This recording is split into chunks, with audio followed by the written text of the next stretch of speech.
सभी को मेरा नमस्कार। खासकर गिरिडीह नगर निगम क्षेत्र में जो तमाम जनता रहते हैं, बड़े बुजुर्ग हैं, युवा हैं, महिलाएं हैं, सरकारी काम करने वाले हैं, गैर सरकारी काम करने वाले, मतलब कि जितने भी वोटर हैं और उनके जो परिवार हैं, सभी को मेरा नमस्कार। जैसा कि आपको पता है कि गिरिडीह नगर निगम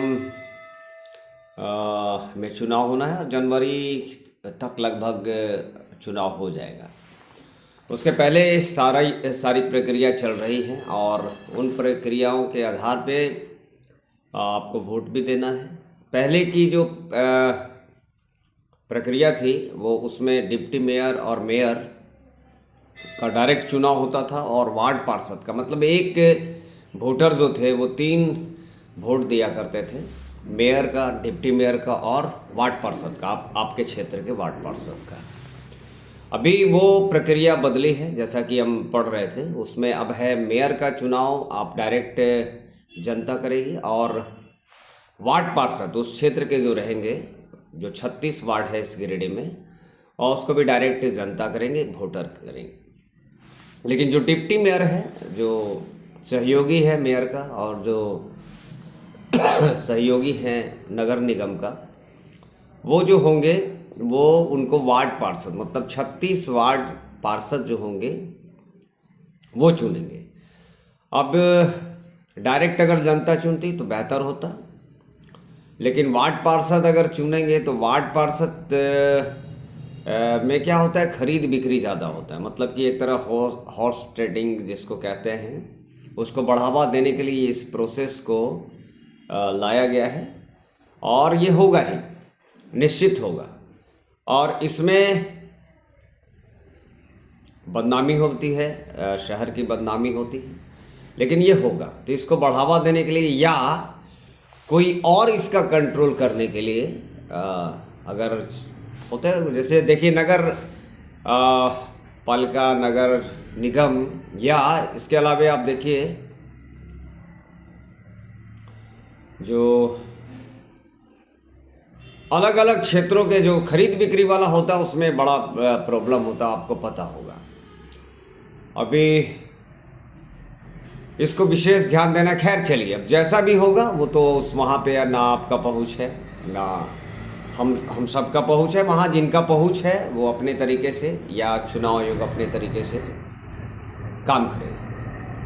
तो ऐसा ध्यान रखना अति आवश्यक है कि कोई ऐसा ना मेयर बने जो मुड़थुपवा हो, जो दूसरे के चलाने पर एकदम लगाम के जैसा चले, सेल्फ डिसीजन नहीं ले सके, जो हर बात में अफसरों के आगे कन्विंस हो जाए, जो जनता के काम करने में भी 4-5 घंटा डिसीजन लेने में लगाए, या जो एक एक वर्क करे वो किसी के गाइडलाइन पे करे,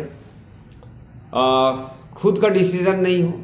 तो आप तमाम लोगों से निवेदन है कि इस गिरिडीह को बेहतर बनाने के लिए, गिरिडीह को बहुत आगे ले जाने के लिए एक ऐसे सोच वाले को लाइए जो स्वतंत्र सोच का हो। पहले तो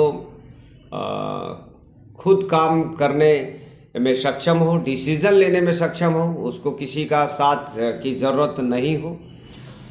अपना वार्ड जो पार्षद हैं उनसे तालमेल मिलाकर, उनसे बात करके, जो अन्य बॉडी है, बाहर के बॉडी है, उनसे कोई तालमेल ना रखें, बल्कि ये अपना स्वतंत्र, अपना सुझाव दे, स्वतंत्र कार्य करें, एक्सपर्ट को बुलाएं और इस गिरिडीह को और बेहतर करें।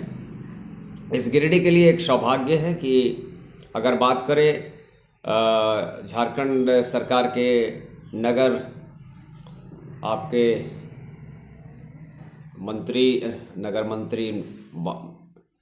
नगर विकास मंत्री जी, वो गिरिडीह के हैं, निश्चित है गिरिडीह के लिए कुछ बेहतर सोचेंगे ही। तो ऐसे लोगों का तालमेल होना चाहिए जो अगर मान लीजिए डिसीजन गलत हो तो विरोध भी कर दे, डिसीजन सही हो तो सपोर्ट भी कर दे, मतलब कि एक तरफा हवा ना चले, बल्कि अलग अलग तरीके से अपने तरीके से कर। वैसे लोगों को भी ना चुनेंगे जो ऑलरेडी गलत तरीके से धन कमाए हुए हों और यहाँ पे भी आके वही काम स्टार्ट कर दे। क्योंकि एक मेयर के पास जो पावर होता है, एक तो नगर का प्रथम नागरिक होता है। दूसरा है कि अगर उसके माइंड में ये घुस जाए कि हमको लूटना है, हमको लुटवाना है, अपने लोगों को सेट करना है, तो पूरा सिस्टम बिगड़ जाएगा इस गिरिडीह का। क्योंकि मेयर के पास एक विधायक से ज़्यादा फंड आ सकता है, चाहे केंद्र सरकार हो चाहे राज्य सरकार हो। आप प्रोजेक्ट बनाइए, उस पर अड़ जाइए, उस पर जोर शोर से तर्क के साथ लगिएगा, तो निश्चित तौर पर इस गिरिडीह का बहुत कल्याण होने वाला है। और गिरिडीह में बहुत कुछ चाहिए। यहाँ पे युवाओं के लिए कुछ नहीं है, यहाँ पे महिलाओं के लिए कुछ नहीं है, बुजुर्गों के लिए कुछ नहीं है, यहाँ पे वोटर के लिए कुछ नहीं है। बस जी रहे हैं, खा रहे हैं, चल रहे हैं। उस पूरे सिस्टम को बदलने वाले लोग चाहिए। अभी सीट जनरल है कि एससी है कि एसटी है कि ओबीसी है या सामान्य है, इसके बारे में कोई जानकारी है नहीं। और चूँकि पिछले कई रिकॉर्ड है जिसमें सभी ने अपने अपने किस्मत को आजमाया है और इस बार भी आजमाएंगे। तो आप अपने तरीके से आप बेहतर सोचिएगा। देखिए, तामझाम, पैसा, जाति, पार्टी, धर्म और एक महीना का पेड जो एजेंट होंगे उनके चक्कर में आकर इस गिरिडीह को बर्बाद नहीं करिएगा। हम यही आशा रखते हैं कि अपने विवेक का इस्तेमाल करके, सेल्फ डिसीजन का इस्तेमाल करके कुछ बेहतर रिजल्ट आने का प्रयास करिएगा। बहुत बहुत धन्यवाद आप तमाम लोगों को।